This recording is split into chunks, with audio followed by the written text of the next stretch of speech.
নমস্কার। আগামীকাল উচ্চ মাধ্যমিকের রেজাল্ট বেরোচ্ছে। অনেক শুভেচ্ছা। রেজাল্ট বেরোবে, রেজাল্ট দেখবে, অনেক মজা আসবে। যারা ভালো পাবে তাদের জন্য বললাম। যারা খারাপ পাবে তারা বাড়ি থেকে কেউ বেরিয়ে যাবে, কাউকে বাড়ি থেকে তাড়িয়ে দেবে। মানে মেন কথা হচ্ছে বাড়ির থেকে বরখাস্ত হতে হবে, আর বাবার টাকায় খাওয়া যাবে না।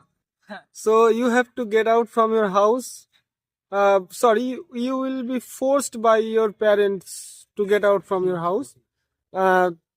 তো বাড়ির থেকে বেরিয়ে গিয়ে কি আর করবা, ওই টোটো চালাবা, ব্যবসা করবা, তাই না? এখনো ভিডিও দেখছে কি মানুষজন, মানে ভাবছে সত্যিই ফেল করবে। আমি কি করতে পারি? It's your destiny bro. তুমি যখন ফেল করো তুমি ফেল করবা, ফেল করে টোটো চালাবা, ঠিক আছে? করবো, অনেক কিছুই করার থাকে, করবা। অনেকে ফালতু কাজ করে, কেউ রাজনীতিতে ঢুকে যায়, কেউ গুন্ডামি করে। রাজনীতিতে ঢুকে যাও, বহুত স্কোপ আছে। নমস্কার, রাখছি।